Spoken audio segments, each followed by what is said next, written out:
Sector में वो है। सबसे पहले मैं आपको दिखाता हूँ कि मेरे पीछे जो 200 मीटर के बाद आप फेंसिंग देख रहे हैं, ये कटीले तारों की, ये भारत और पाकिस्तान का ये बॉर्डर है। और अगर आप पीछे देखें, वो जो टावर आपको यहाँ से दिखाई दे रहा है वो पाकिस्तान का टावर है। और इस इलाके में, सुचेतगढ़ में, हमेशा भारत और पाकिस्तान के बीच जो गोलीबारी सीमा पर होती रही है वो यहाँ पर होती है। वो टावर आप पाकिस्तान का देख रहे हैं और इधर जो आप पोस्ट देख रहे हैं वो हमारी पोस्ट है बीएसएफ की। और सुचेतगढ़ गांव बहुत बड़ा गांव है, बॉर्डर का गांव है। और इस इलाके के लोगों ने 1965 का युद्ध हो, 71 का युद्ध हो, करगिल के समय हो, और उसके बाद में भी जब भारत पाकिस्तान के रिश्तों में तनाव होता है तो इस गांव के लोग हमेशा गोलीबारी के अभ्यस्त हैं भी। लेकिन इस बार ऑपरेशन सिंदूर के बाद जब इस गांव में ये जो खेत आप देख रहे हैं, अभी कुछ दिनों पहले तक ये फेंसिंग के उस तरफ के जो खेत थे गेहूं के, पाकिस्तान के किसानों के, तो जब तनाव ज्यादा हुआ तो उन्होंने अपने खेत भी नहीं काटे थे, अपनी फसल नहीं काटी थी। सीज फायर के बाद आकर के फेंसिंग के उस तरफ सीज फायर के बाद ही उधर के किसान आए और वो अपनी फसल काट के ले गए। हमारे तरफ के किसानों ने फसल पहले ही काट रखी थी। और ये सुचेतगढ़ जो 1500 की आबादी वाला ये जो गांव है, इसको जब ऑपरेशन सिंदूर हुआ और पाकिस्तान ने पुंछ को निशाना बनाना शुरू किया, आम नागरिकों को राजौरी पुंछ के इलाके में, तो इस इलाके के, इस गांव के लोगों से पूरा गांव खाली करा लिया गया था। महिलाएं, बच्चों को सुरक्षित स्थान पर भेज दिया गया था। कुछ बुजुर्ग रह गए थे, कुछ ऐसे लोग जो यहाँ पशुओं की देखभाल के लिए थे वही रुके रह गए थे। तो हमारे साथ इस वक्त, हमारे साथ क्या, इन्हीं का घर भी है। और ये महेंद्र लंबरदार जी हैं, जो आप मुखिया भी हैं इसी गांव के। हाँ, मैं लंबरदार हूँ। महेंद्र कुमार मेरा नाम है, मैं गांव सुचेतगढ़ का लंबरदार हूँ। तो ये बताइए, ये जो फेंसिंग है इसके पीछे उनके खेत किसानों के इस बार वो गेहूं काटने के लिए आए नहीं थे? नहीं, वो सर वो बाद में आए थे, डर गए थे ना, इसीलिए बाद में आए थे। जब ऑपरेशन सिंदूर चला नहीं, उसी वक्त हमारा काम तो पहले खत्म हो गया था कटाई का, और उनका अभी रह रहा था, तो उन्होंने बाद में काटा फिर आके इधर गेहूं। हाँ जी, ऑपरेशन मतलब सीज फायर होने के बाद। सीज फायर होने के बाद कुछ पहले काट लिया था अपना उन्होंने, जो गांव के नजदीक था। तो उनका जो नजदीकी गांव है, जो वो हमें एक आदमी आपके गांव में बता रहे थे कि वो जो मस्जिद है वो उनका गांव। हाँ, ऊंचे भैंस और नीमे भैंस उनको बोलते हैं। ऊंचे भैंस और नीमे भैंस गांव का नाम है उनके। ऐसे पैदल चल के जाओ तो 1 किलोमीटर भी नहीं? हाँ, 1 किलोमीटर के थोड़ा कम ही होगा 15 थोड़ा कम ही है। तो आप लोग इस इलाके में खेती करते हो, वो किसान उस इलाके में खेती करते, तो बातचीत का भी संबंध रहता है क्या? नहीं नहीं, बातचीत का नहीं होता।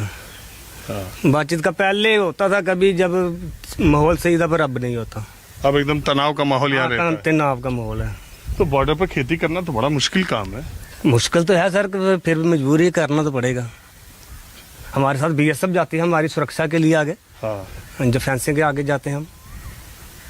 और मैं आपको बताऊं, देखिए, जम्मू से जो आरएस पुरा होके रोड जाती है, पीछे से अगर आपको मैं दिखाऊंगा, दिखाने को मिला तो वो रोड सीधे यहाँ सूरत सुचेतगढ़ के पास से ही जाती है और सीधे 10-11 किलोमीटर जाएंगे तो पाकिस्तान का सियालकोट शहर आ जाता है। और ये जो इलाका आप पीछे देख रहे हैं, जैसे ये जम्मू जिले में आता है वैसे ही वो सियालकोट जिले में आता है। सियालकोट जिला ही है ना? हाँ, सियालकोट है सर। अगर सीधा जाना हो तो कोई 10-11 किलोमीटर बनेगा, ऐसे हम जिधर से शॉर्ट जाएंगे तो 7-8 किलोमीटर बनता है। अब मुझे आप इधर आइए, अब मुझे आप ये बताइए कि उन दिनों आप चूंकि मुखिया भी हैं, तो उन दिनों आपके गांव में मैंने जब मैं आ रहा था लोगों से पूछा था तो बोले इस बार ऑपरेशन सिंदूर के दौरान सुचेतगढ़ बाकी जगहों से ज्यादा सुरक्षित था। यहाँ उतनी शेलिंग या उतनी नहीं हुई, लेकिन इससे पहले हमने बहुत देखा है। इस बार सर हुआ तो फायर तो हुआ है, पर उतना नहीं हुआ जितना पहले हुआ था। पर हम बिल्कुल सेफ थे इधर। बाकी जो एकदम करीब हो के आप सेफ थे? हाँ हाँ, क्योंकि इस बार उंगली की लड़ाई थी। उंगली की ऊपर की लड़ाई थी। ड्रोन और मिसाइल ऊपर की थी। तो और बाकी ऐसी कोई बात नहीं थी। हमारी गवर्नमेंट के हमारी सुरक्षा बहुत की थी। बंदोबस्त रहने का कैंप लगाए थे, बाकी खाना पीना सब गवर्नमेंट देती थी हमें। बाकी जो इधर थोड़े से लोग रहते थे वो तो अपने बैंकर बने हुए हैं, उसमें हम एडजस्ट थे। अच्छा, एक बात ये बताइए, अब जैसे मैं यहाँ खड़ा हूँ और मैं देख रहा हूँ कि 200-250 मीटर के बाद पाकिस्तान, वो उनका पोस्ट भी है जो आधा किलोमीटर या 600 मीटर होगा। इतना ही होगा, आधा किलोमीटर से भी कम होगा। तो हमको या दूसरे लोगों को देखने वाले जैसे आप, तो एकदम अब 15 दिनों के बाद मैं ये कहूँ कि आपके गांव में जीवन एकदम सामान्य हो चुका है।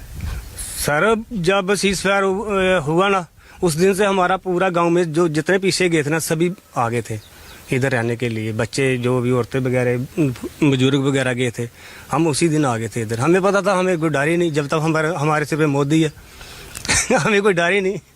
अच्छा, और ये सीज फायर का जब अनाउंसमेंट हुआ तो आपने क्या सोचा? नहीं होना चाहिए सर, ये जो ऑपरेशन सिंदूर है ना, थोड़ा इसको आगे लेना चाहिए था, चलना चाहिए था थोड़ा। पाकिस्तान को दरअसल पता लगे, जो आप पूरा देना चाहिए था इसको, आर पार की जंग होनी चाहिए थी। अभी और होना चाहिए था? हाँ सर, होना चाहिए था।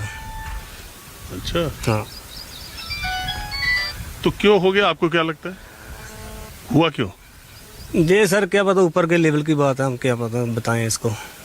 ऊपर मतलब अपने ही देश के ऊपर की, क्या देश के? उनके भी अपने भी जो होते हैं ऊपर वाले, बाहरले देश वाले जैसे कर रहे थे, प्रेशर डाल रहे थे दोनों देशों के मंत्रियों से, भाई ये जो अपनी जो लड़ाई है बंद करो।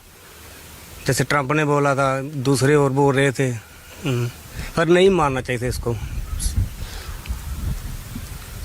पूरा करना चाहिए था। तो देश, हमारी सरकार ने तो बोला कि ये तो पाकिस्तान, इन्होंने कहा कि रोक दो, तो हमने कहा चलो।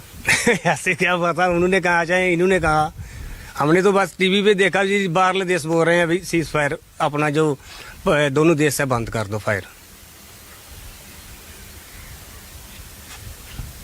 चलिए महेंद्र जी, जरा मैं आपके गांव में, ये आपके गांव में स्कूल कॉलेज क्या क्या है, अस्पताल?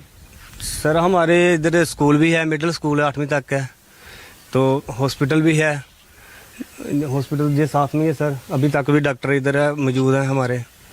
तो जब कैंप लगा था उधर इनकी ड्यूटी लगी हुई थी, कैंपों में जो लोग गए थे। चलिए, और मंदिर है, गुरुद्वारा भी है इधर। चलिए ठीक है, अब जरा मैं गांव में दूसरी तरफ चलता हूँ। कुछ शेल्स गिरे भी इस गांव में, लेकिन बड़ी हैरत अंगेज घटना हुई कि गिरे भी, और क्या हुआ ले चलता हूँ, दिखाता हूँ।